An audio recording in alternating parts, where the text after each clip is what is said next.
Hope you're doing well. Merry Christmas, Happy Holidays, and all those kinds of shenanigans. Hope you had a good Thanksgiving. Things went well over your weekend and things like that. Welcome to Talk Hard Tuesday. I am your host, Pops, with these other two great guys, great co-hosts as well, Stone, Loki, and Ironcaster. Loki, my friend, how did things go for you on the Turkey Day? Turkey Day was good. Turkey Day was fun. Turkey Day was crazy. Turkey Day was Turkey Day. So, awesome. Yeah, great. Rock on. Ironcaster, how about you, my friend? Oh, it was amazing. Everyone got together with the family. We sat down. I got to discover that Prometheus is in fact a Christmas movie. It is not. Yes, it's ridiculous. Yes, it is. No, yes, it is. We're not doing that. No, Idris Elba says it is. Yeah, well, Bruce Willis denied that Die Hard is as well, so he doesn't know what he's talking about either. So I don't put a lot of hope credence into these people. We decide. So, okay. So yeah, man, it's been a good weekend. It was a good time. It's snowing where Ironcaster is, as you can tell. So, let's keep him in your mind's eye there with that. We'll have some fun stuff here at the end. I'll talk about the giveaway on the old Pop channel for this month, Christmas giveaways as well. So we'll do that. But first and foremost, say hello to everybody out there in chat. Nerd Polio. All right, man. Up here first and foremost. Thank you, my brother. Great to see you. Jacob Ironside. Oh, thank you, brother. Awesome to see you, my friend. Thanks for all your help and stuff that you're doing for me as well. Louis Sparrow, hey lady, what's going on? Across the pond in Japan, AC, let's go indeed. And thank you again for everything you're doing. And Chris Persia holding down the mods chair for us there. Hail to the triumvirate of talking hard. Hail to you, my friend. Hail to you. And yes, we are going to have a special guest with us. Mags will be with us here shortly. So let's see who else opted in here. Anything else here? So Chris Purchase, is it time? Groovy. Yes. Nerdpolio throwing out the 99-cent super sticker. Thank you for that, my friend. Thank you for that indeed. Appreciate you very much. Thank you. Pat S. Sorry I'm late, y'all. Just about everyone in the house has the flu. Oh, yeah. Sorry about that. Learning the tambourine solo of the Monkees' Valerie on my brand new John Stewart Green Lantern percussion set. Yes, that is a very deep cut reference to a short I did on the, I don't know, Loki, how did the Green Lantern musical items hit you? Yeah. Okay. I don't know what their toy department is doing, but okay. So Green Lantern has what a flute, a recorder, maracas, tambourine. Walkie-talkies, binoculars, drum sets. Like what are they? I don't. They are a must-own in every household. It's dumb. Is what it is. It was insane. Well, hence the reason it's at Ollie's, and it's in the equivalent. Gremlins is a Christmas movie too. Gremlins does have a lot of Christmas in it, so that's actually a pretty easy thing. It's really hard to deny the Christmas in Gremlins. A sequel to Wonderful Life, but with slimy little monsters. Very good. See what you did there. Nerd porial, not nerd polio. Huh. Okay. Well, deal with my ADD and my horrible speech impediment. Matt, my friend, thank you, brother. Hope you're doing well out there. Those Green Lantern musical toys. Yeah, I know. Deep cut references there. Yes. Nerd with polio. Maybe if I keep... There was no musical triangle. That's right. There was no Green Lantern triangle. That's true. Very true. So, but yeah, as far as I know, Mags will be joining us here in a minute. She had done a great stream a year ago with Nerdporial. And it was about the same movie, Miracle on 34th Street, the 1947. Now, Ironcaster, I think you were the one that kind of threw this dot on the radar screen and gave us this. What were your thought process? Because obviously you were trolling me, and you've been trolling me for about a year, I believe, about this movie. Let everybody in on your great take on that is Miracle on 34th Street. Okay, so I made the argument that Miracle on 34th Street is also a Thanksgiving film. Because... I don't think you said also a Thanksgiving. I think you said it's a Thanksgiving film more than a Christmas. I think you were trying to supplant it as a Christmas movie, and you're making it more of a thing. Looking, am I remembering that correctly? I think that was the take. I think so. That it was a Thanksgiving movie more than it was a Christmas movie. Yeah. At least that's what I took from it. Yeah, me too. It doesn't get to Christmas until the last 10 minutes. It centers around Santa Claus. I mean, there's 10 minutes of Thanksgiving parade, maybe. I mean, yeah, okay. I don't know. Maybe Mags can sort all this out for us boys. I don't know. we didn't have Thanksgiving. Since you brought up Thanksgiving, we didn't have a Thanksgiving thing here on your channel because you were busy and we were busy and people were doing Thanksgiving stuff. Hmm. I just would like to say I am thankful for Maureen O'Hara, the woman that it stars in this film, because oh good God, you want to talk about first film crushes ever? As a kid, I was like, she pretty. And the more I learned about her as I grew up, and like just take what John Wayne, when John Wayne talks about, men hang out with men and we do manly things, unless we're talking about Maureen O'Hara, because she's one of us. She's one of the boys. She bellies up to the bar just like we do, and we treat her like one of us. He didn't do that with anyone else. He didn't do that with any other women in his life. So I just want to say I'm thankful for Maureen O'Hara, because if she hadn't existed and been in these movies, who knows where I would be today without that. She is in one of my favorite she is in one of my favorite of the Duke's films, The Quiet Man. Yeah. Quiet Man is a great one. Mike is here, the comic relief Crusader, also throwing out that Lethal Weapon is a Christmas movie as well. We've opened this can of worms to Yes, we have. I think see what else we define as a Christmas film. I actually have a line on trying to fit in a stream on this. Are these Christmas movies? We'll define what a Christmas movie should be, some of those kinds of things. So I'm working on that stream. So hopefully that will happen in the next week or so. So you're going to come up with the rules for what does or does not contain. We're at least going to try to build some framework or some rules on like what the rules should be. Because Mrs. Pops completely disagrees with me. Again, I did a little short because there's like a 100 classic Christmas movies magazine, and there's a whole section for Die Hard. There's a whole section for Die Hard. How could there not be? But there is, and I'm like, there you go, hon. Like I don't even understand what you're arguing. So, hail to Dean Krantz. Hope you're doing well, brother. Thank you so much for hanging out with us. Macy's Thanksgiving Day parade starts on that day. Yes. Yep. Hey, Bobby. Didn't the Brady Bunch have a made-for-TV Christmas movie of them all grown up that was pretty much a Miracle on 34th Street storyline? I kind of remember that. I know they had a TV Christmas movie, but I don't know enough about the story arc. I'll take Bobby's word for it. So there's only one Thanksgiving film: Planes, Trains, and Automobiles. I don't know. There's a couple more. There's a new horror movie that Ironcaster will probably have me roped into seeing in time for next year. So we'll see. Now everybody gets seconds. What will be our New Year's movie be at 200 cigarettes? No, we're skipping New Year's. I don't really have a New Year's thing. So I know it's weird that I say it this way, but Mrs. Pops and I always watch When Harry Met Sally, because it kind of ends at New Year's. That's kind of like the big coming together at the end of that movie. That's good enough for me. So. Let's see. Maureen O'Hara made the speech before Congress calling for a special medal for him being John Wayne. Yes, indeed.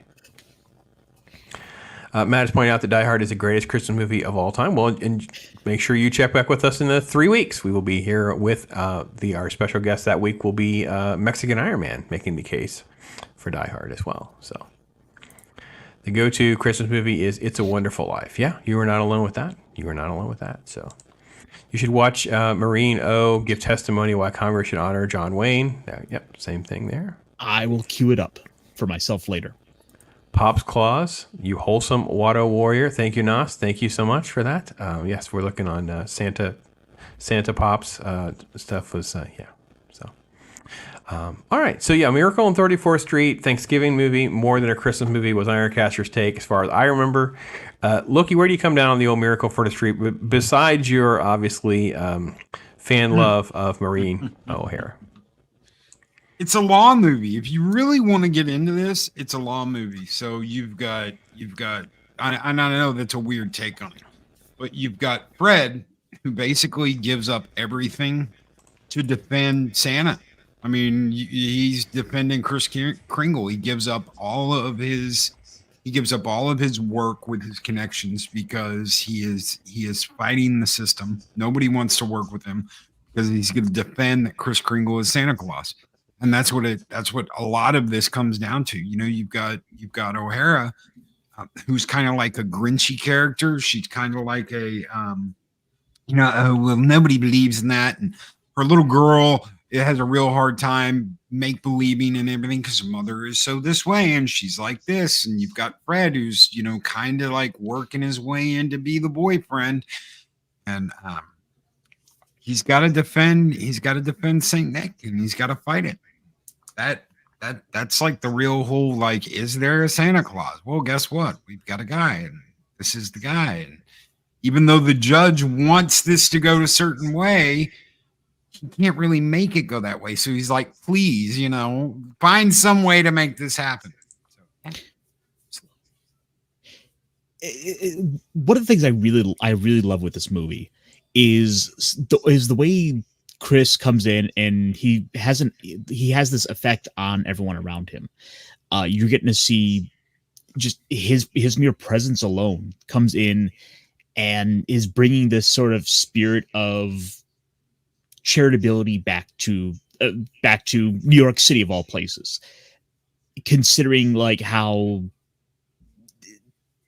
profit oriented like Macy's is, that even basically through this sort of self interest, it's kind of forcing them to become better, to be more charitable, and it's helping instill this goodwill in the people around them.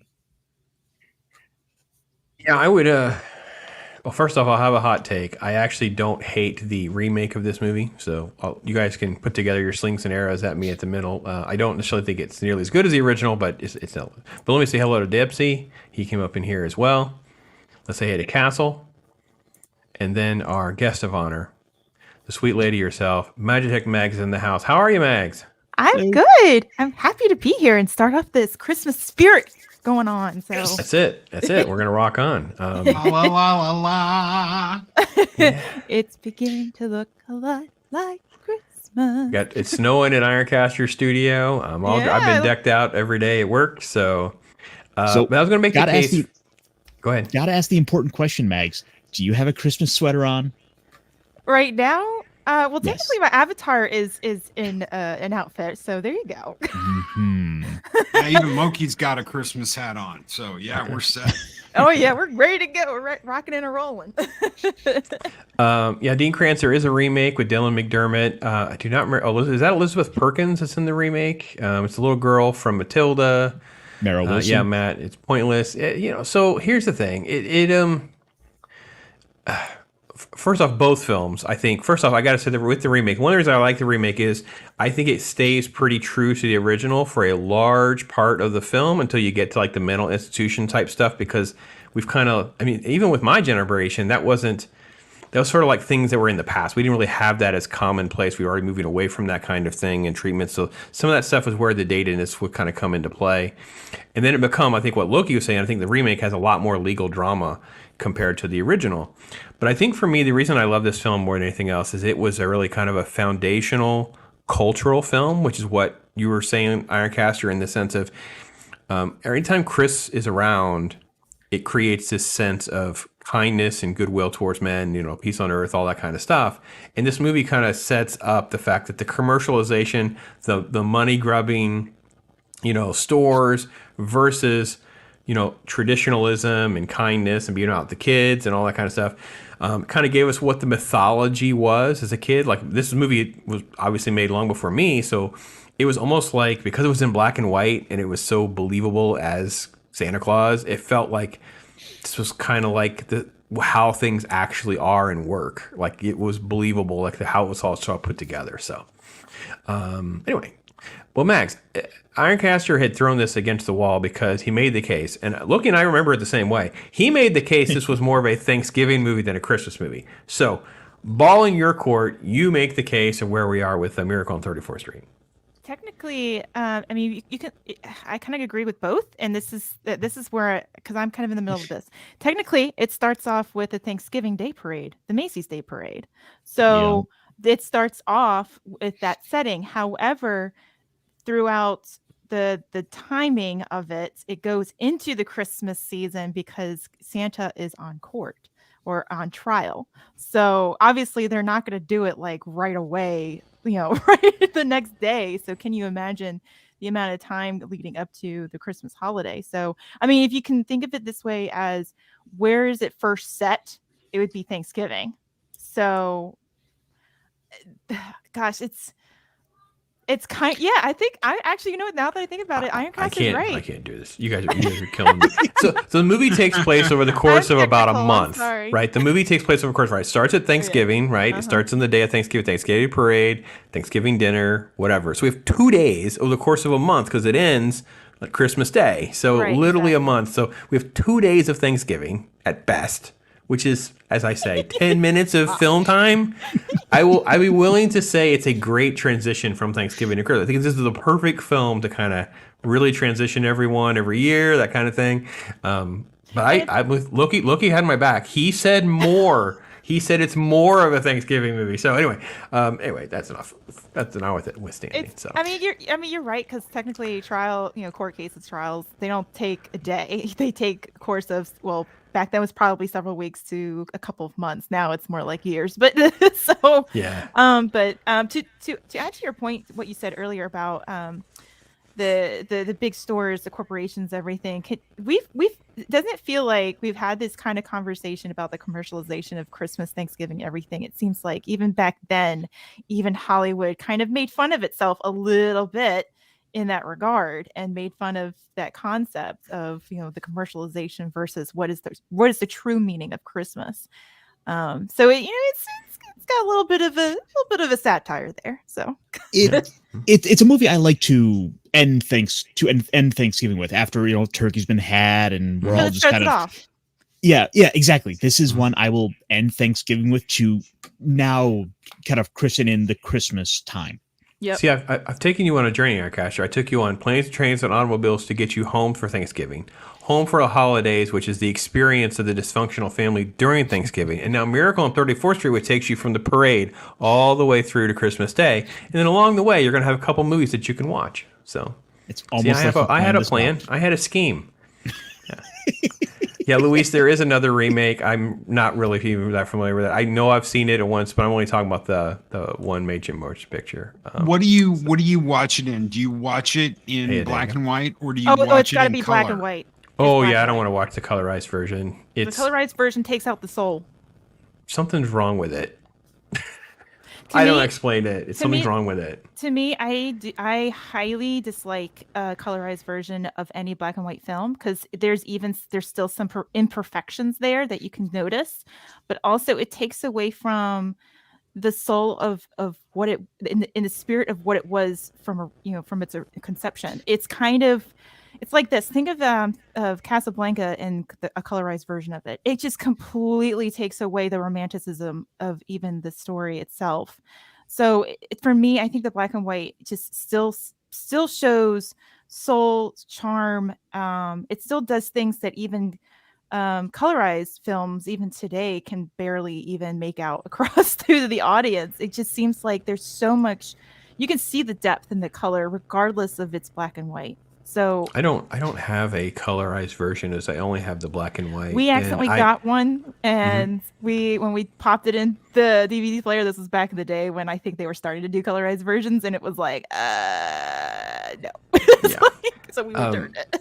So anyway, sorry, Loki. I'm very classic Hollywood.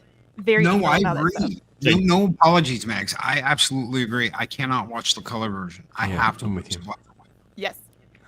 So when we did this colorized, they did this a big Fathom event where they colorized 4 or 5 episodes of I Love Lucy, and it was this big Lucy thing, right? And I remember going there. There's this one thing they did, and they had this special conversation about it because they didn't know what to do because everything she wears in the publicity elements of this legacy of I Love Lucy is usually like pinks, maybe some reds, but mostly pink, right? But they had changed her dress in this one episode or whatever to be green, bright green. And it was because of the way it would look gray. They needed to look a certain way for these scenes. Well, they couldn't obviously just colorize this directly from the original print because she'd be bright green. It would look ridiculous. It would be off brand. So I was like, wow, that really does explain why sometimes colorization does not work like at all, because you're looking at like a black and white media, the way the lighting is set up, the way the shadows are designed, all the texture and everything like that. It's completely different than when you're going to deal with colors and things like that. So yeah, this is not a film I want to watch in color. Yeah, I'm in total agreement. I mean, I do get curious sometimes to see what it might have looked like. So I think it's interesting to see like the odds still. Like I think, like for example, famously to see the Addams Family set in color. It's kind of a neat little thing, but I wouldn't want to watch that in color. I'd rather watch it as it was intended. Fair enough. And there's something the way to like the direction and the acting and everything else in between that was done specifically for black and white, if you think about it that way. And even the costuming and even, I mean, yeah, we don't see all the colors, but we see the layers and texture of the clothes themselves. We see even, you can see shading even of like the makeup on Maureen O'Hara's face, everything. It's kind of like, you see all that depth, you see all those layers, you see all that texture, and there's so much charm behind it and soul that I don't know that if you colorize it, it just takes it all away. And sometimes it looks brighter than it really should be. I don't know. It just the coloring just it's the texture. They can't get the texture right. Yeah. It's so off. It just looks so unrealistic, if that makes sense, as weird as it sounds. I don't know if I said hi to Adega Outlaw. Hey to you, brother. Hope you're doing okay. I just wanted to get to Dean's calling it a Yuletide movie, and Dempsey's going like Advent, which I think all those are fair adjectives as well. Thanks Christmas movie. Yeah, there you go. The Coca-Cola Santa is my Santa. I'm going to put you in timeout, Pat. He's just causing difficulty. So.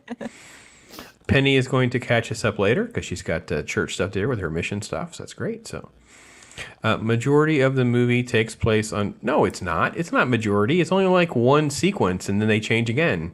It's a different day. It's just kind of vague. We don't get a clear sense of like how many days are passing over the course of like scene to scene, but there is this. It's a day or two for sure. It's definitely a different week from the day of the parade where he's going to be hired. The next day would be Black Friday, but when you transition into he's still working. Obviously, there's days that are passing. So and then not only that, but you have to factor in. Remember the scenes of, and of course we'll be talking about it, but remember the scenes where. Kris Kringle goes in, he directs a mom to a different store and she's stunned or whatever. And then the mom goes to the store manager and says, this is a great marketing concept. I will be back because Macy's actually cares about their customers. And then it ends up being this big deal. So, I mean, that doesn't happen within a day. It just doesn't work like that. Yeah. No, especially not back then. No. Ruben is here. Hey, brother. Miracle on 33rd Street is essential as a classic. Most important transformation of Doris Walker. She softens the heart, opens the possibility of love, and Kris as a pure human love. That's true. Very, very true. Very, very true. So I have a couple of examples. So he's talking about the techniques that how this just, and that's kind of what I was trying to dance around there. Thank you, Dean. Three Stooges, they've done that as well. Ugh, I agree that. No, not the Three Stooges. Stop it. Yeah, that'd be bad. Yeah, Ruben, Kris Kringle in this movie is Man I Want to Be. Yeah, it's just like colorizing the Marx Brother movies. You can't do that. See, this we're gonna mute him or something. We're just Pat's just So. There's a theory. There's a theory about Kris. I really want to bring up on his hiring form. When you look at his card, his employee card, obviously it says Kris Kringle. It's got the reindeer under his like immediate family to contact, immediate family, Dasher, Dancer, Donner, Vixen, Comet, Cupid, yada, yada, yada. But on his address, it talks about an old folks home. There you go. Brooks Memorial Home for the Aged. Yep. Great Neck, Long Island. Okay. That's the only thing on here that is not Santa. Yep. Okay. So here's the question. Is he Santa Claus? Which they never make like a definite yes or no in this movie. They fight for it in court, but obviously there's some legalese involved. Or is this an old businessman, which is why he could do the house thing. He could set up the house thing. Is this an old businessman that gets told by his family, you know, the reason why nobody wants to come and see you, the reason why nobody's coming, you know, dad, the reason why the grandkids won't come is because all you ever cared about was your business. All you ever cared about was making money. All you ever cared about is this. And then he goes out and he tries to be a real person. He tries to be an everyday real person. And maybe he made Santa Claus outfits. Maybe he made whatever. And that's why he's like, you know, he's like, well, the reindeer have to be this way, and this has to be done like this, and you got to whip it. Maybe he grew reindeer. Who the hell knows? But he goes out and he has this whole different outlook. Like, I am going from this point on, I'm going to spend every day of the rest of my life being what I always being and doing what I always wanted to be and do. And that's why he is the way he is and why he acts the way he acts. So instead of being this old fart that only cared about money and only cared about all this, because there's a lot of advice he gives throughout this movie to people that's like, you're thinking too much about this.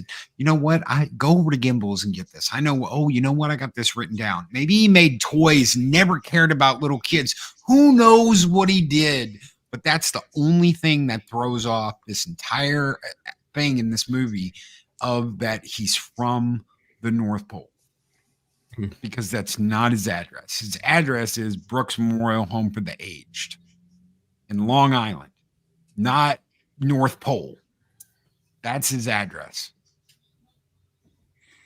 I think the way it's always I always took it was that Kris has been on a mission to come to New York City in the middle of all this hoopla.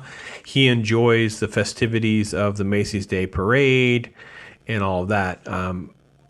But you're right. It's like, well, he wouldn't have gotten the room at the home that day or not. We don't know. That's all off camera, things like that. So it's not the worst fan theory in the grand scheme of things.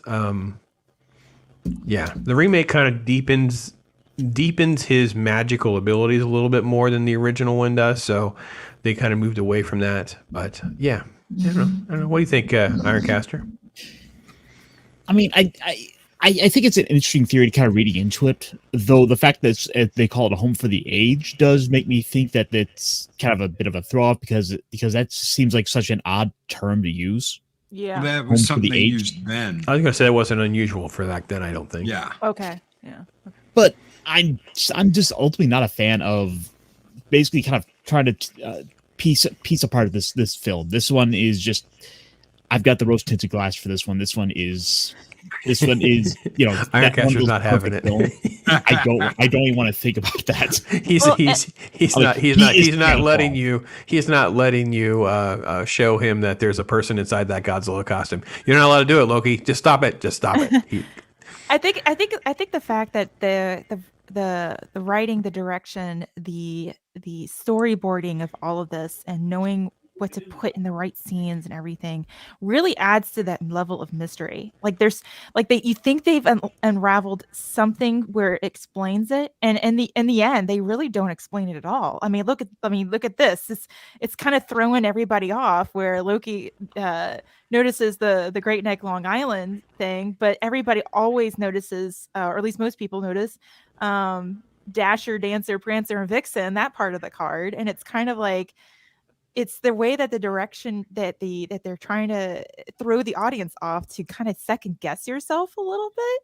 And it's really, it's a fun way. It's not like, it's not out of, spite or anything, or out of malice. It's just, it kind of, you almost feel like a little kid inside thinking of this mystery because you're trying to figure it out yourself. And then you start to get giddy of, is he really Santa? Is he really not Santa? And yeah, I know it's a movie, but at the same time, it's like it's that child within us. Maybe that's what they're trying to bring out in this regard. And, it opens up our imagination as to what, who he is and what he's doing, because you're right. Cause he comes right into New York City, on, the Macy's Day Parade. And then it's like, how is he able to provide this advice? Like, who is this? Obviously this man is a man of mystery and knows stuff. So you immediately think he's Kris Kringle, and he looks like Kris Kringle, but then in the end, it's you see stuff like this, and he has a doctor that actually treated him, and all this other stuff. So you're just going like, what?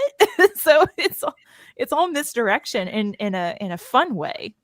So Chris has And- pointed out that and- Thor was Donald Blake. So And Odin was at the Shady Acres retirement home. I know, but still, I'm not saying that this is, I'm not saying I believe this. So before everybody gets their pitchforks and torches out and is like, "The hell with Loki, get him!" No, well, you are I'm the just god. saying You are the god of mischief. So there you go. mischief and misdirection. Yeah. I'm just saying it's really interesting. What if the whole time this was a guy who made some mistakes? He only cared about a certain thing, and that is why he's trying to do all these things and set these things right. And honestly, the businessman idea didn't even hit me until she's asking him for the house. When she's like, "This is what I want," he's like, I don't know if I can do that or not. But he makes it happen anyway. So is it Santa, or is it someone who's like, you know what, I'm gonna bring joy, and I'm gonna bring honesty, and I'm gonna bring friendship, and I'm gonna bring sobriety? Because I mean, that's almost the first thing you see is him being like, you can't be drinking around the kids, and you can't be doing this. Maybe he didn't care. Maybe he was some rich boohoo that drank in front of his grandkids and did all this bad. You don't know. It's a possibility, but it's an interesting possibility, which is the only reason why I brought it up. So don't. Yeah, Castle's already like, boo. Well, No, one piece to one idea to push back with a little bit is the fact that Kris, when Kris is putting on the suit for the first time to go out and go into Macy's, you see him talking with Alfred. And the thing is, he calls him Alfred without even being prompted. So it comes off as though Kris already knows his name. Kris doesn't have, because he's Santa Claus. He knows everyone's name. He doesn't need to be told your name because he was there to give presents to you as a kid. Dean says both things are kind of interesting because they both can be uplifting. So either way, whether you believe it's Santa or not, it's sort of like an uplifting situation either way. So Castle qualifies as he actually kind of likes the theory. But even Matt here says, and of course I haven't looked at my birth certificate in so long, but it's that place means place of birth. Place of birth is on everyone's U.S. birth certificate. So it does add even more layers to the mystery of who Kris Kringle is. So let's run through some elements of the film. The first chapter, we first meet Kris. Obviously, he's there with that parade, and the one thing that I just loved to death was just the first off, just this upbeat demeanor that he just brings into the screen. It's just captivating, and then it's that over the top, where he has the shop, he's looking through the window of the shop. He's knocking on the glass, going, "Listen, you have the reindeer out of order, and this reindeer has, he's a 6-point deer. He's not a 4-point deer," and those kinds of things. I think all of that is just, I don't know. It's so engaging, especially. I remember being young and just thinking I was totally all in that this is sort of like almost like a docudrama of Santa Claus. I was such a hook and line and sinker kid on the Santa Claus stuff. This scene was part of that for sure. And he just looks at him when he leaves like, who is this guy? We're closed. No, it's about your reindeer, dude. You've got them all wrong. And he's like, when he leaves, the guy is like, who was that? Who was that guy? Why did he even care? Yeah, I love that. I absolutely love that. I mean, that's such a great entrance. That really right there. It's that he has the aesthetic look of Kris Kringle, clearly with the beard, and just he looks like a cheery individual. But the fact that they don't even, it's more like they're not telling, they're showing. This is a good scene of showing who and establishing what he is and what he's about, and it's just boom right there. It took 5 minutes, less than that, 2 minutes. So. I mean, yeah, we could learn a lot from this. Yeah, Look at what he's wearing. Look at what he's wearing. That is businessman attire. I understand, the Santa thing, but that is businessman attire. Not everybody goes out dressed like that. Even then, this is the 40s. Not everybody went out dressed like that. That was a thing. That there was a look. That is the businessman look. And especially with the cap too. Yeah. Yeah. I never heard Father Christmas referred as Kris Kringle before I saw this film. Interesting. Yeah, this was like one of those films down the rabbit hole I was with what are the other names of Santa Claus. So this is conjecture, but I've always wondered about the Norse influence on this movie, given the director is a Swedish American. The idea is too long to type out in 200 characters. Yeah, I know, I get it. Yeah, I get it. So, yeah, the deep and widening of the mythology is definitely a large part of this film's legacy. I think what George Seaton did. Obviously, you have the Coca-Cola advertising, which has kind of become a bit of a joke now in some of the more modern films and things like that. Just the idea of this film kind of tried to take this and kind of turn that on its head a little bit. When Ironcaster, you were talking about this earlier too, with the idea of the commercialization and all that, and then kind of bursting that a little bit to go, no. Through all of this, there's this sort of like sweetness of Kris that kind of cuts through all of that, no matter how much of a curmudgeon we are. Because it really does make the poor psychologist. Because I don't think the poor psychologist, he ever really gets redeemed. He sort of kind of left as the heel even at the end of this movie. Are you serious? The poor? No, he's not even. He's HR. He's not even. Oh, pops, no. He never Don't gets a feel bad redemption for him. But they should have had a redeeming point at the end where he's like, he should have realized his mistakes. Like, oh crap, he really is Santa Claus, something like that. We didn't really get that moment though. He got what he deserved. I know he gets what he fired. deserves. So he should have had. Maybe there should have been a scene with Cole or something. It would have made more. He was not even a psychologist. He's an armchair quarterback psychologist. And if I had to go to school with people like that thought, oh well, I took a year of psychology. I'm like, yeah, I took 6.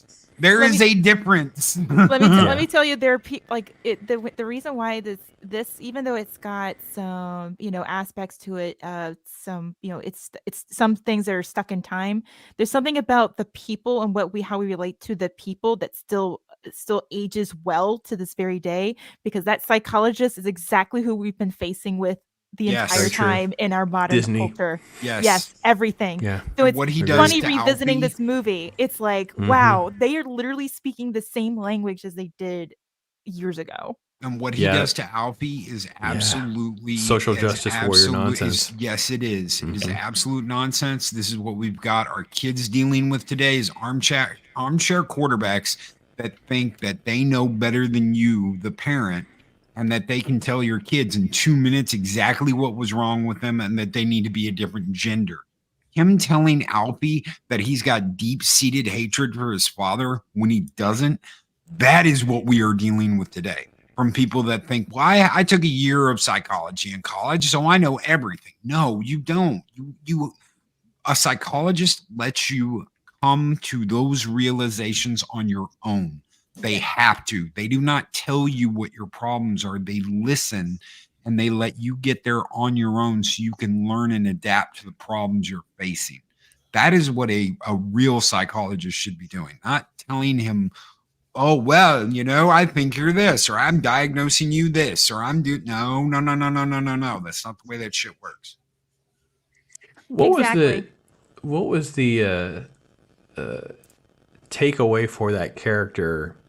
And is there any redeeming element at the end of the movie for that character? I guess that was my point. My point was like he's one of the few characters that doesn't really come around that this is Santa Claus. Like everyone else kind of does. Even the attorney is like, oh crap. You know what I mean? It's like, the son basically kind of puts him in his place during the testimony. He's like, yeah, I guess I do kind of really do believe in this stuff a little bit. I got to go buy that football helmet and stuff. But, it's like, this is, yeah. That will sometimes pops and even it's even true to today. There are people who are just, they can't be redeemed at all. They're irredeemable. They've gone down that road. And as much as you try to help them, you can't. They have to learn on their own. And maybe he was miserable. Maybe he was like that. He's like the Grinch or this, whatever. That sort of character where it's just he was not treated well in his childhood, or he, got coal in his stocking all the time. But even so, you shouldn't pour that ugliness out on other people either. That's So not his grandson becomes the rich, snobby little boy that sets up Santa's sleigh. That's what we're saying. I mean, maybe Loki, maybe. Yeah. Let's see. Strictly speaking, Santa Claus did not derive from. Strictly speaking, Santa Claus did not derive from Odin. However, Christianity spread to Scandinavia, some of the folklore around Odin attached to Santa. Okay. The sleigh thing is a big thing because they did the wild hunt in winter, and Odin drove a sleigh pulled by deer. You kind of can't get around that. And when Christianity, when they merged and they joined Christianity, it was a big thing for them to incorporate winter into parts of Christianity, which is why we get Christmas in December, is because they were trying to appease the pagans that were joining Christianity and be like, look, this is for you too. We're going to change this. This is our most respected guy here. We're gonna change some things to incorporate your holidays into it as well. So Odin pulling a sleigh, pulled by deer during the wild hunt, and the fact they do it in December, and the evergreen, that's a huge thing. The evergreen was the most sacred tree to the Scandinavians because it survived all winter and it didn't lose its green. And now we have evergreens as Christmas trees. So we drag them in our house. That's right. Squeak a Mouse is here, and it's great to see you, lady. Thanks for hanging out with us. Anyway, so I think there's the old HR guy. Yeah, it's such a great call, Loki. The HR guy is such a great analogy for this. Yeah, it really is. Well, even Chris says this isn't your job. You're not a psychiatrist. This isn't your job. Even Chris tells him that. Chris knows what's up and gets on his ass because he's like, it's not your job to tell. And he doesn't like being called out either. Yeah, he doesn't like being called out for what he is. That's right. He's an armchair quarterback HR that thinks he can be a psychologist when he's not one. He is not a psychologist. He is someone that took a year of psychology so he could get his HR degree so he could come work at Macy's. He is not a psychologist. Ironcaster, can you go back to some of the early elements of the film, like we were seeing like the store windows and Macy's and Chris's Santa for the first time and those kinds of things? Because for anyone that's at least close enough to my age, I have so many screen caps here. I know there's millions. This is, again, we talk a little bit about this, and we're going to talk about it again in a couple of weeks. We do A Christmas Story. And obviously It's Wonderful Life does a little bit of this, but this film I think does more of it, and that is it really does kind of capture what Christmas felt like, what Christmas kind of looked like, what visiting Santa in that crazy era would be like, those kinds of things. I don't know. Do you guys have any of those sort of like early memories where anything felt kind of like this? That sort of like department store Santa type stuff? Montgomery Wards. Ward Santa. My parents used to always go shopping birthdays, Christmas, appliances, tools. You went to Montgomery Wards. That's the closest I got to this. So. Mine was Sears. Pretty much. I mean, we didn't. Loki has known, and some others have known. Wasn't that we were poor, but and of course there's kids didn't know about anything, but. Sears was like our Macy's, basically. Yeah. So. That's why Montgomery Wards was for us, too. Yep. Sears and JCPenney. Oh, my gosh. I think JCPenney catalogs were always fun to peruse through. And, like, of course, you as a kid would be like, I want this, I want this, I want that. Yeah, exactly. Circle everything. Yeah, and, of course, you could only get, like, maybe 2 out of, like, the 100 items that you circled. So... But yeah, Yeah, I don't even remember. And it wasn't as extravagant as this. Like these types of being Santa and all. It wasn't like this. Of course, it was probably like this back in the day. But yeah, no. If you get to go to the mall for clothes, you were living the high life. If you shop for your clothes in the mall, it was like everybody else had to go to Walmart and Montgomery Wards for clothes or layaway or anything like that. We couldn't do like layaway anywhere else besides Walmart or Montgomery, because nobody would be like, oh, well, we need to see all of your credits. As I've gotten older and I've Frontier. thought about this, because I realize that now too, like the mall Santas of that era, or these big stores like this, I'm like, we didn't even get to go to those. Like our Santa was always like the church Santa or like the little community center Santa. It's like some really small rinky dink thing. I didn't realize this as I was young. I realized this as I got older. Like, wow, because we were like you were saying, like Kmart, Zare, Airway. It was all about that kind of lower dollar type stuff. We never ever. I wouldn't even have known. Like there was a Macy. There was something when we moved to Florida. I was blown away by this store called Ma's Brothers. And there was this high end. So it's the equivalent of like, not Macy's, but something else that's more of a higher end type mall store now. And I was like, I remember just going in there for like the first time. Like, wow, this is what it was all about. Like it was just expensive stuff that was just under glass. It was all the same crap to me, but so. Yeah. Let's see. As long as you Saks Fifth Avenue isn't Kmart, you're doing okay. Yeah. Yeah. Kmart for sure. Lots of layaway at Kmart for sure. Yep. Montgomery Ward for sure. Yeah. Sears was a place. Yeah, they had the catalog, right? Adega. We're all about the Sears catalog. Again, I'm a Star Wars kid, so the Sears catalog was crucial.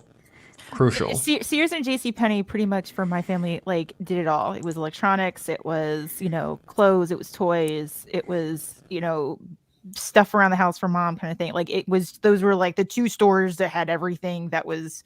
I don't even think there was a Walmart even back in the day for us. We didn't have a Walmart back then. It came along. I remember Walmart we might have spreading. shopped at Kmart because Kmart was the Walmart back in the day for us.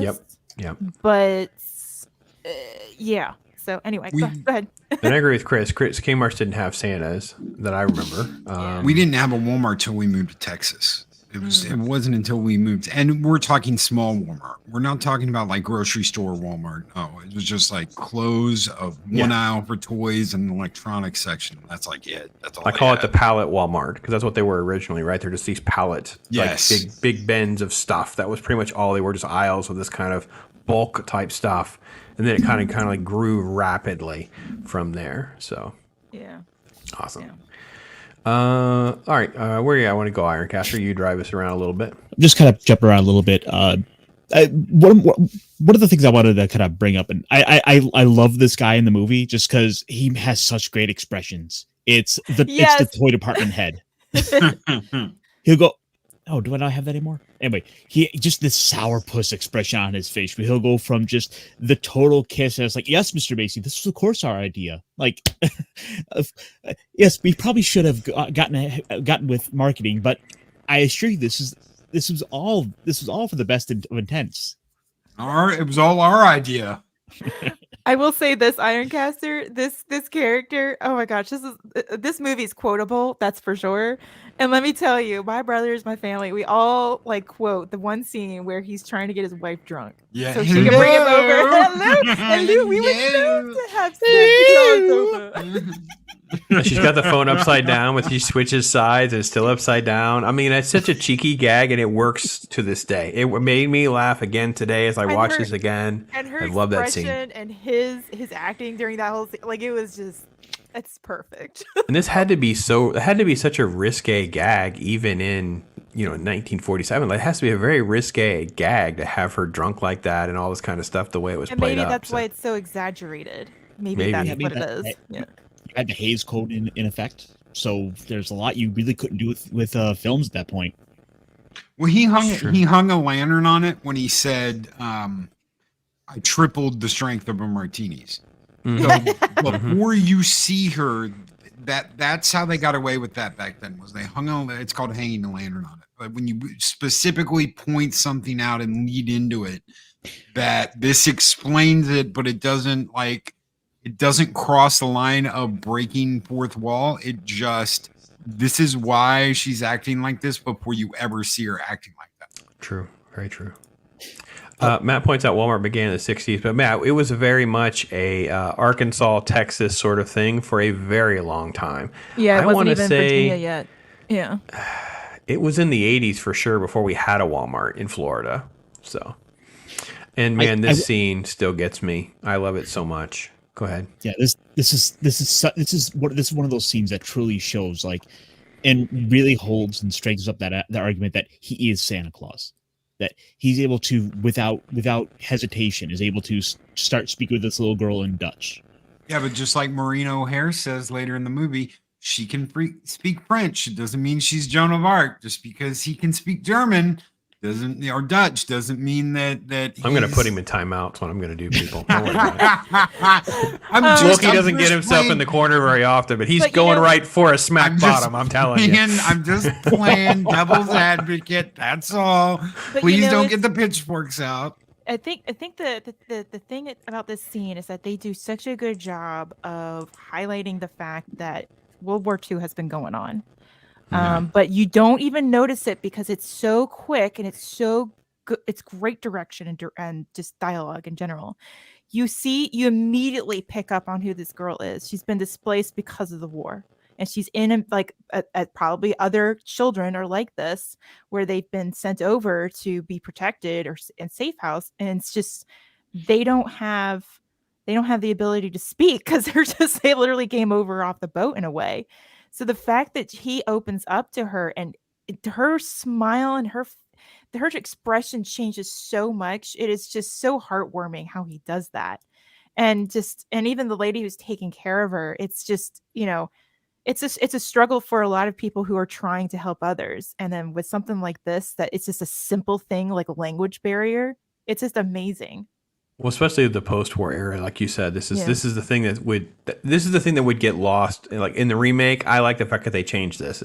This isn't the kind of thing I would actually normally hear me say, but because it's post-war, it only matters here in 1947, right? When they adapt it for the modern movie, they go with the sign language thing, and I assure you, they were in the room like, what would be the least likely thing that he would know, and that would be sign language. And I always was very connected to this because one of my daughters, she's actually a professional sign language interpreter. So for me, this was a scene that always connected well for us as a family because she always knew she wanted to do that. And it just like I said, the heart just, it gets a hold of you right away, the emotions in this sequence for sure. So it's still a language lots of barrier, love even in that if it's even then with the remake version, it's still a language type barrier where absolutely huge. Very very few people know how to speak sign language. Sure. Exactly. So I'm sure it was heartwarming. I'm very much an OG type person where it's like remakes. I'm like he spaz out about it, but I'm sure it was a beautiful scene. Yeah, and look, I don't think anyone in my house is trying to say that the remake is better than the original. No. It's just that it's sort of like it felt like it was made by people that appreciated the original. And when you watch them pretty close together, you'll feel like, I mean, literally, like, I don't want to say like 60 to 70% of it is like spot on, like shot. It's like some of the shots and the lines are the same. Some of the different text is exactly right on.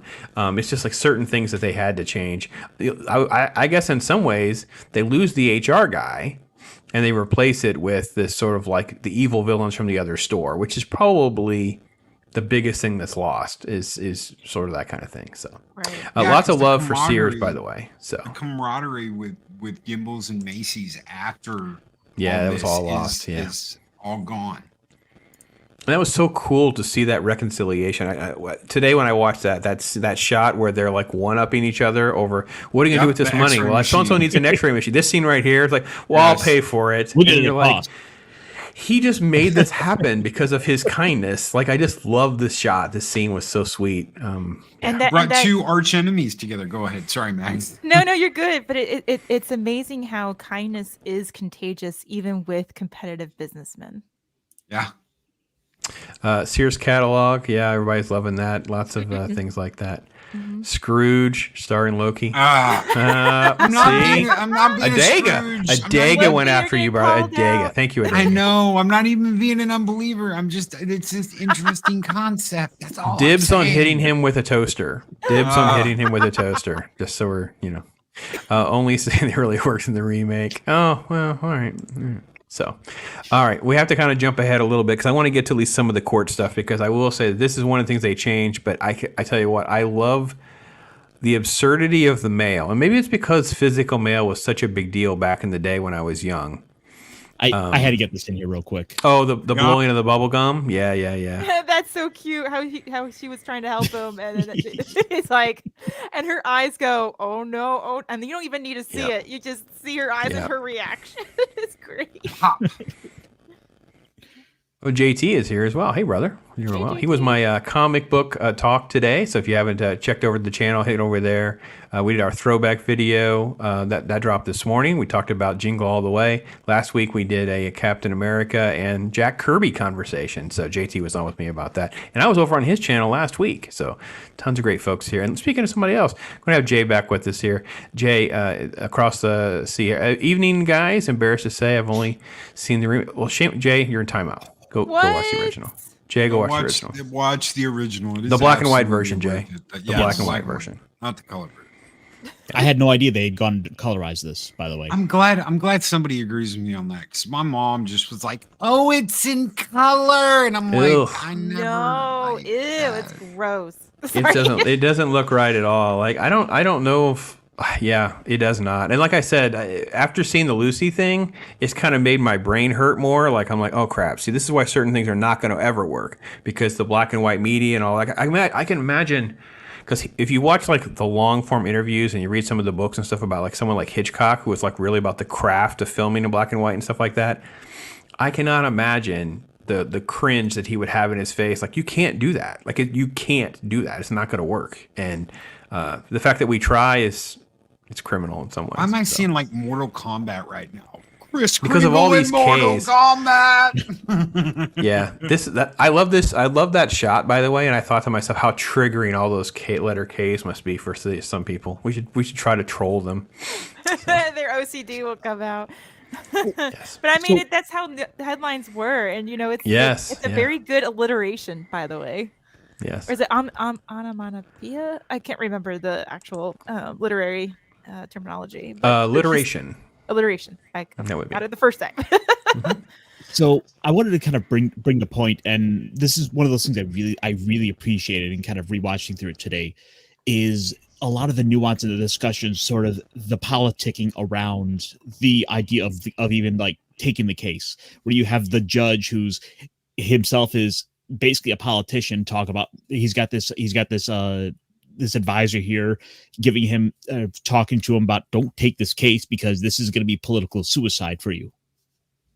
In the weeds, right? Because I mean, and Loki, you can speak to this too. Like it was such a conversational thing that really has just now finally left our lexicon. Like only within the last 15 years, I think, where it's like, oh, it's about elections and politicians and the unions will be here. Can you imagine what that's going to do? And that type of conversation was a normal part of our lexicon up until maybe 15, 20 years ago, maybe. I think it's just now really kind of phased out where that's not on the tip of everybody's tongue. It's more about like anti-corporations now than it is all of that kind of stuff. Yeah, he even says during the court case when he's talking about the lawyer, because he's like, oh, you're only going to get 2 votes, me and the prosecutor out there. He goes, no, I won't, because he's a Republican. Yeah, that's a great line. Yeah. AC, that's the one I'm referring to that I'm just going to say I like. I'm not trying to say it's better. I have to qualify in case somebody else came in late and they want to put me on put me in the crosshair. Loki's already taken all the shots tonight. I don't need to take any bullets for anything. Oh my gosh, I love oh my God, kids. the kids. And the way they walk out and they storm out with the fist and everything walking out. Oh my gosh. And he goes, All of the kids in this movie, even Natalie Wood, man. Natalie Wood only has maybe a couple of moments where I'm like, I don't think that was really quite the shot you were going for, but you can tell the talent is just incredible, like for a child actress. I mean, she was just destined to just be just phenomenal in so many things later on. So yeah. And by the way, if you haven't seen The Searchers, it needs to be a must-see for all of you who like Westerns, because The Searchers, is a good film. It is. So very good. The kids, just, again, the Santa lore of everything, I think just is what... This movie is just like perfectly done in that arena, right? If you want to have all of this and you kind of want to stack it up with the legacy of this. We're talking about this movie 76 years later. That's crazy. Oh, this little boy. Oh my gosh. Look at that perfect little buttoned up outfit. That's like the typical Christmas suit of that era that didn't really go away until, oh, I was probably in my middle school. I had to wear it a little bit. It was like the hand-me-down suit that had to go from me to my brother, that kind of thing. Yeah. I think it's great how this whole court scene, the scenes are in terms of how he's able to prove it, and using the United States government against the DA. This sequence was great. I just love the idea that it's sort of like, well, who does this mail go to? Well, it's over here. Well, let's just get rid of this mail. You know, it's like it's just such a thing that we don't think about now. I know. Well, there were certain like things they couldn't do with it back then. I mean, now I'm sure they'd just be like, "Oh, I'll throw it in the trash bin, or throw it in the back, or throw blah blah blah." They couldn't do that back then. They had to be very very careful what they do because they took it very seriously. Unlike today, but anyway. Unlike today, exactly. Where you get 1,000,001 postcards for your next liposuction or whatever. And the next time you get lipo, come down to blah blah blah clinic, where it's like whatever resident. You just cannot be able to do crap like that. No, they didn't. That was the only source of real communicate. I mean, other than phones, it was the only source of communication in terms of the level of expense and everything. So it's like you can't mess that up. Can you imagine sending like business stuff in the wrong? Oh God! But even the phone in this scene, I mean, in the sequence earlier, with Miss Walker, she has they have like the operator for the building. So at that point in time, there's lots of phones lines, but a building where the store is would have like a main line, and then they would go through a main operator into the individual offices. So let's say there were 12 phones or something like that. Each phone didn't have an outside line. You have to get an outside line. That kind of continued probably into the 70s, where you didn't always have outside lines. Like it would be, there were only like 6 outside lines or something like that. It's interesting that these kinds of things are very dated by a world now where our phones are in our pockets and supercomputers are in our pockets and things like that. So, but the idea that there's like all this mail comes in on back, it's just, this scene just makes me laugh, makes me smile and happy. Especially that part where, as you get like 3 or 4 of them going through and you think they're done, and then one more comes through. And then there's one guy by himself. Yeah, at the very, very end. Yeah. And I will say, like Loki, you were saying earlier too, like just the idea of selling every element of disbelief. Like every element of disbelief is laid at the feet of Kris Kringle for this movie. Like it's just done so well. It is. No, it is. Absolutely. Yeah, absolutely is. And they've got this was the perfect thing. And when that judge is like, I want them right here. Like, I want them on my desk. And he's like, but Your Honor, no, on my desk. Okay, boys, bring it in. Dump it here. And not only that, his face, he like even the judge's face all throughout the court scenes and everything of, looking at his advisor or whoever he is. And his advisor is giving him the look of don't do it. It's great. All right. What else, Uncaster? And just to kind of show a couple little, let me clear up a couple of tabs here. I got. All right, I'll say hey to Soul Assassin while you're sorting that out. I try to call Butterfield 8 all the time. Yes, you should. You should. It's not bad that you saw the 90s remake, just you need to make sure you see the original, and then you can actually have the perspective. And I think you're still going to find that the original is so superior to the 90s remake, but the 90s remake is not dog crap for remakes go. So. All right. I just love how this, how everything in this is believable. Everything in this is believable. I mean, like Ironcaster said at the beginning with the kid, he does have a name tag on, so maybe he saw his name tag and he was like, "Oh, that's his name." He never does anything absolutely out of the ordinary. Yeah, he does sing. He does sing to the girl in a different language, but like his mother said, I'm not discounting anything. I'm just saying at the end of this movie, it is completely open to the interpretation of the viewer. That is wonderful. No matter where this person comes from, he has become Santa. If he was Santa all along, that's absolutely awesome.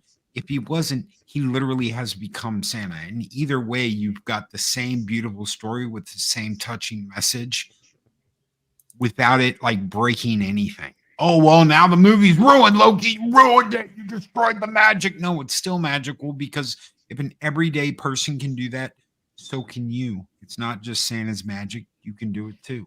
Yep. So either way, there's this beautiful message involved. And yeah, it doesn't like what Loki's saying. It doesn't make Santa Kris Kringle some magical being that's a far above and beyond our capability.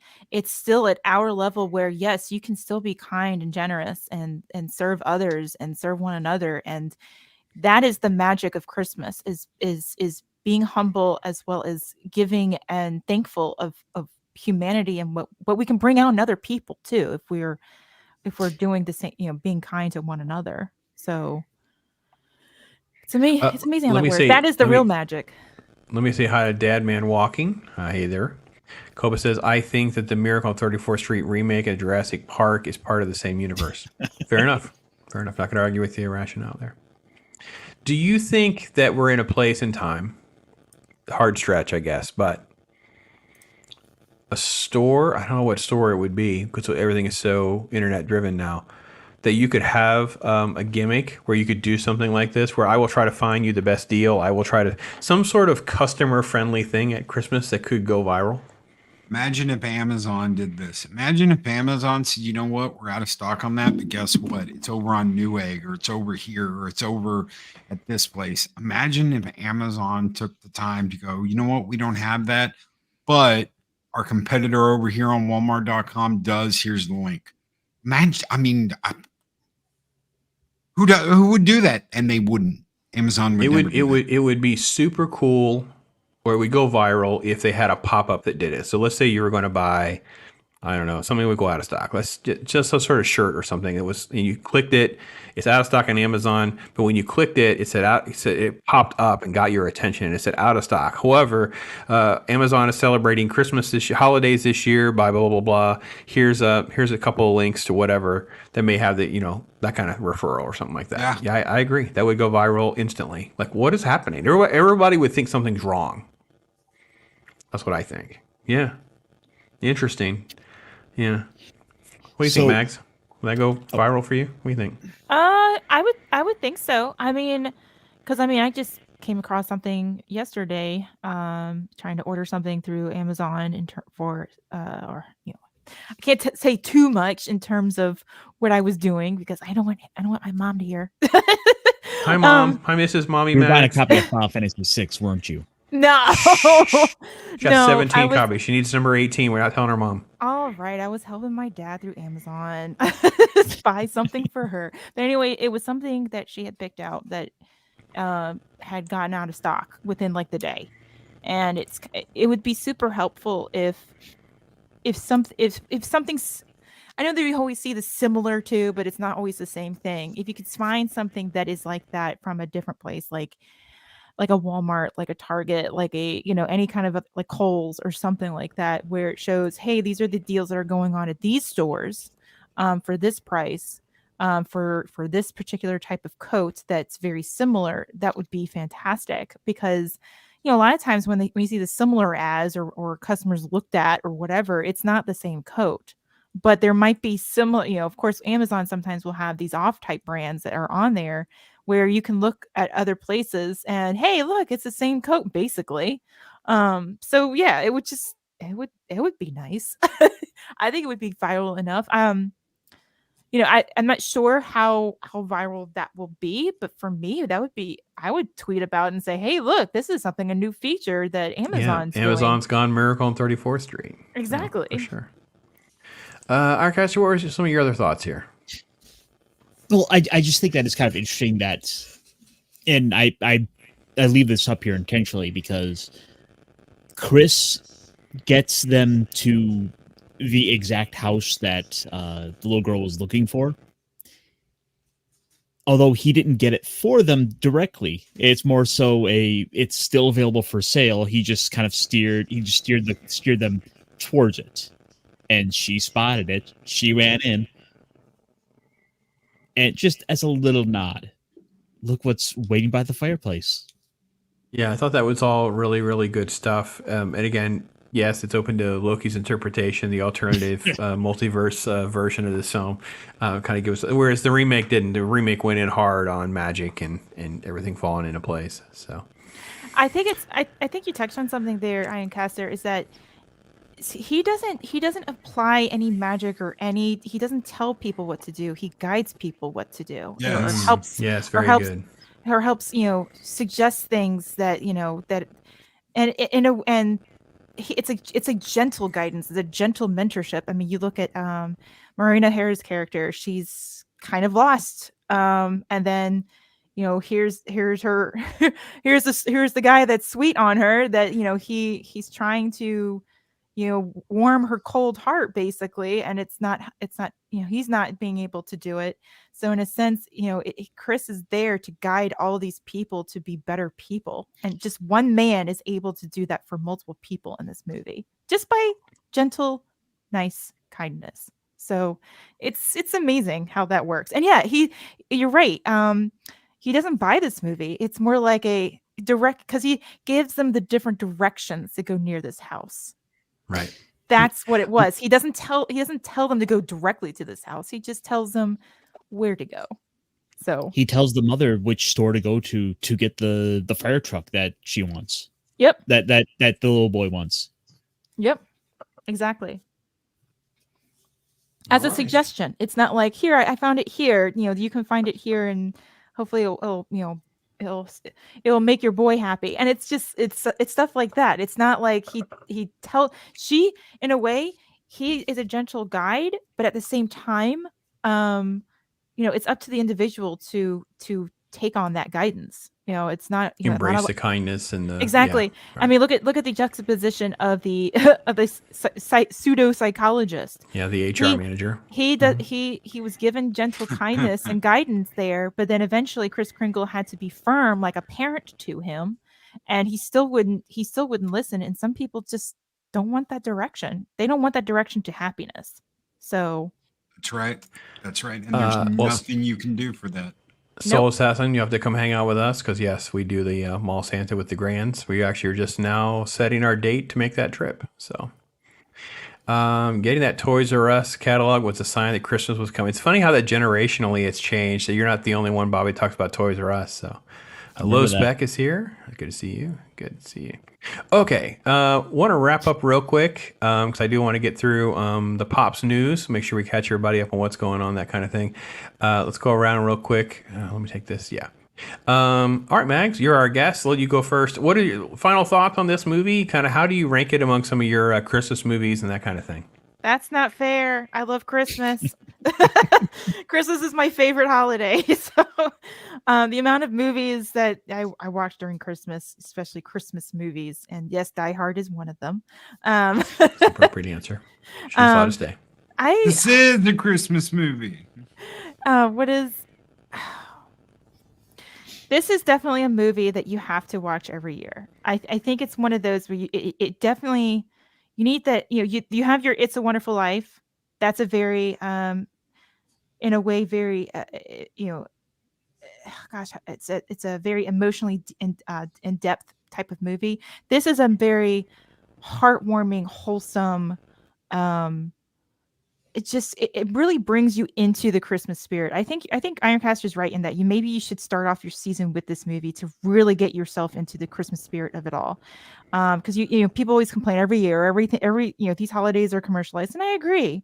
But if you watch a movie like this, it definitely reminds you about what it truly is about, and maybe we can change, and maybe we can and by our changing, our kindness can be contagious and spread everywhere. So I think it's do good unto others. I think that movie definitely nails that theme.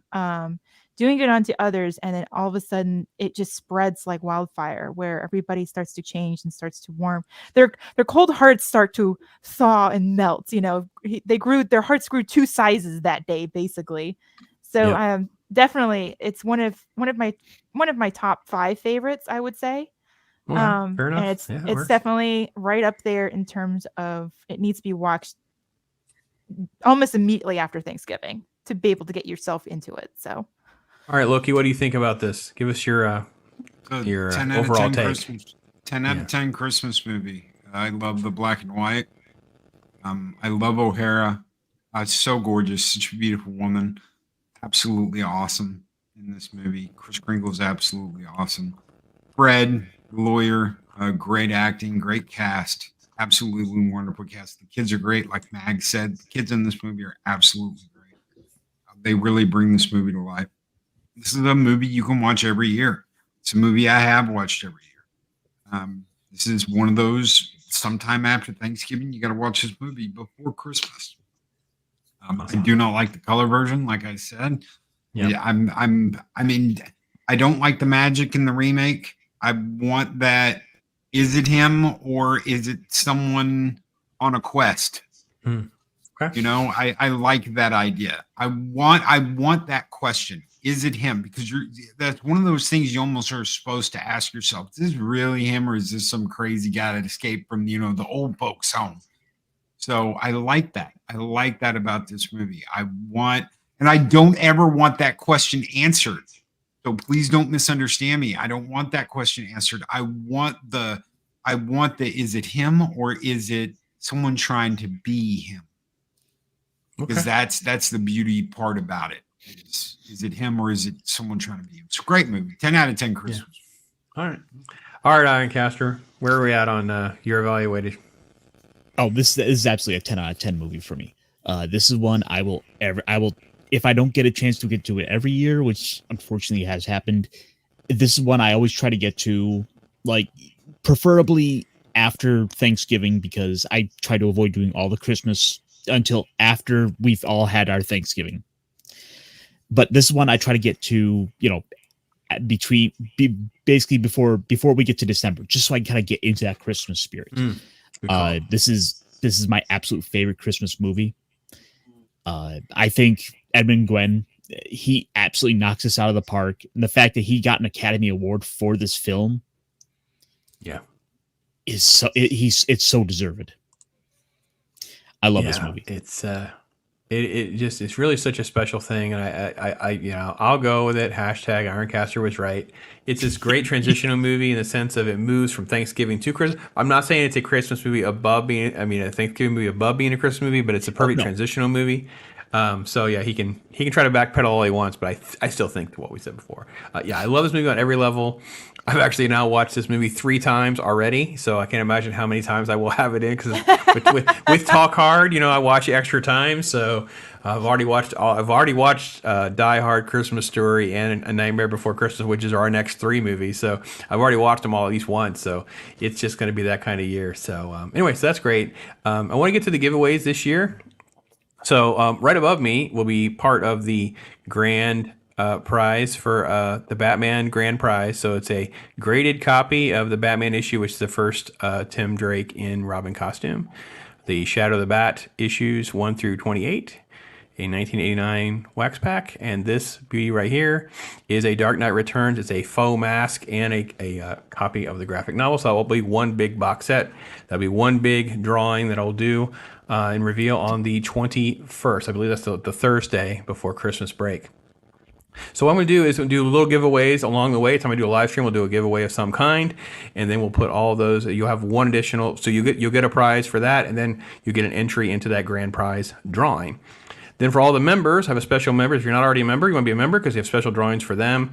There'll be other prizes for them as well, and they will have an opportunity to pick from one of the other graded comic books that I have there. And then on the comic book side, if you're not into comic books, I'm pulling a name out of the hat for all the people that leave comments on all those comic book reviews and comic stuff. It's kind of its own little bucket of things like that. So I thought to give away for tonight, I think I got most of this, folks. If I missed you guys in chat, I apologize. Some folks came in really late, but I know we're on the clock, that kind of thing. So in the radio days, we would always do this thing and Loki will have to keep us all honest and watch people pop in because he has that ability.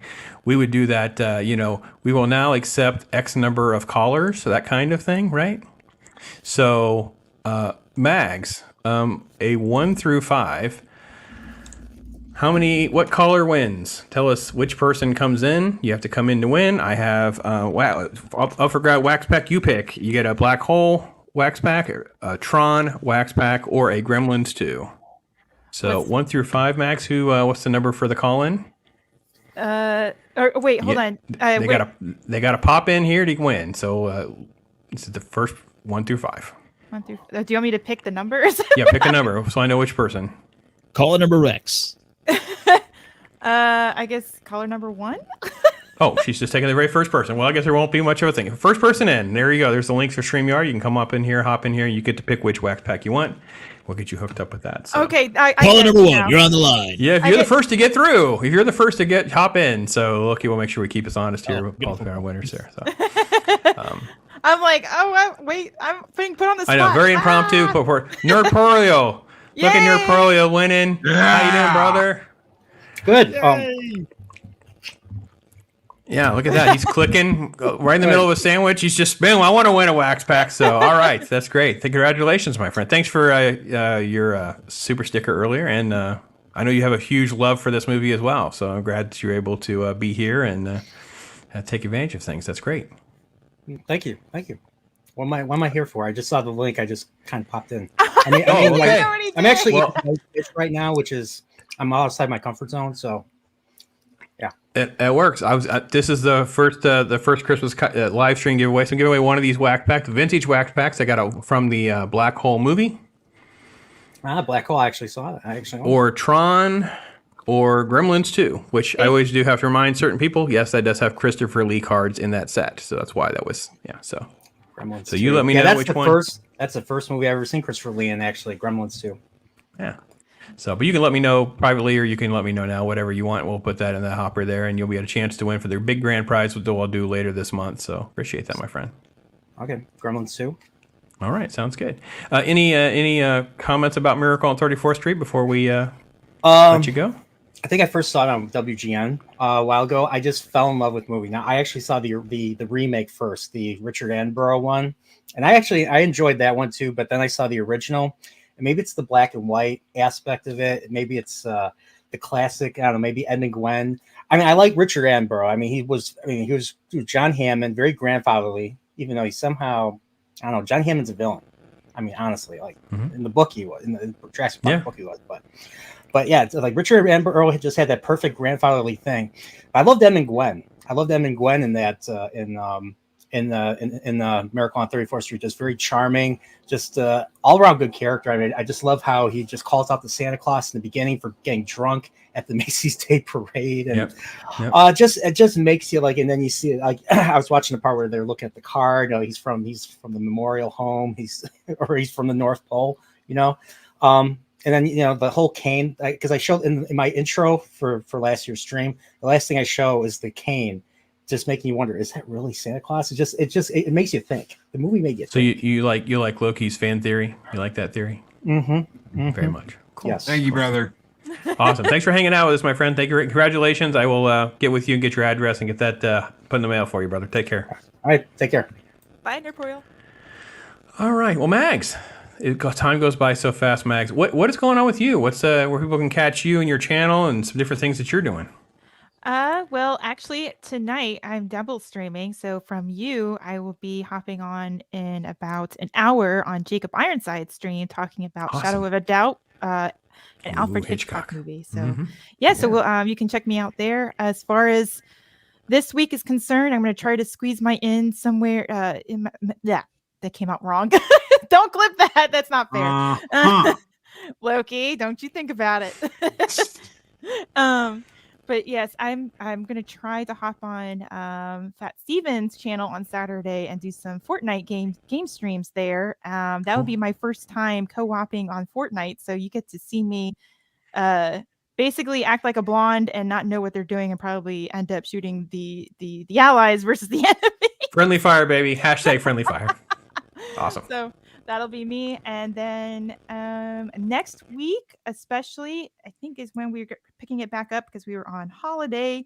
Next week on Thursday, yes, December 7th, Thursday, is when Dames and Dorks is back on Inside All Day Podcast, where I stream with Nadia, Nami Without You, Dr. Rachel Lindbergh, and Lily 300 Mirrors. And we talk about pop culture and whatever else is in the news. So come check us out over there on Inside All Day Podcast. Awesome. Well, I know some folks definitely hopped in there. I know Steven Ransom hopped in here, and Daryl the Derelict. Loki, are you on with Daryl later tonight? I am in about 30 minutes. Which means I gotta hurry and go eat. Which means I gotta get out of here. We gotta let Loki go. Get ready for that time with Daryl. I guess I got caught up on the one that started last week. They're going through Dark Tower. Some great stuff there. Make sure you are definitely subscribed to Daryl's channel there, the VacTube, and all that. Catch Loki over there. Of course, Loki tomorrow. Tomorrow will be Wednesday, so another YouTube talk. Yeah, and weird. We had kind of a YouTube talk with Mike. That was more about like finances and why you shouldn't throw everything you have into the ring of YouTube. But it'd be kind of a continuation from that, but not directly to what he was talking about. Just more of just because you're making this or doing this doesn't mean that it can't all end tomorrow. So be careful what your six. Yeah. Appreciate what you have. Yeah. Ironcaster, my brother, what's going on with you? Just kind of slowly putting together this my mech pit chat. Yesterday I had on the OGGM where we talked a little bit about Super Sentai for about an hour. And I think next week I'm looking to have on someone to talk about a little Warhammer 40K because I don't nearly know enough about it. All right. But here in about an hour I'll be on with the T-shirt historian for a little midweek in geek, much to his despise of the name. Oh, T-shirt. That's awesome. Me wig. Yeah. All right. Well, folks, it's been great. Next week we will be back. It will be Nightmare Before Christmas. We'll be talking about that. 30 years. I cannot. That cut me deep. 30 years for that movie cut me deep. Our guest that next week will be Adega Outlaw. He'll be in the house with us. So Adega will be with us hanging out. We'll be talking about that Tim Burton classic. And again, another transitional film, like Halloween/Christmas. So yes, so we'll be doing that next week. But Mags, thank you so much for being our special guest. Boys, thank you so much for everything you do. And all this is always so much fun. Always so much fun. Well, thank you, Pops. Thank you for having me. It's great to talk about a movie that I love and you all love, and and share with others, and maybe we can get more people on board with the black and white version. Absolutely. All right, folks, be blessed. Happy holidays. Merry Christmas. Take care till next time. Talk hard, and we'll go out with Little Bob. I'm Ross. All I do is chill. My life is a thrill, for real, Bob Ross. I be too calm for the drama.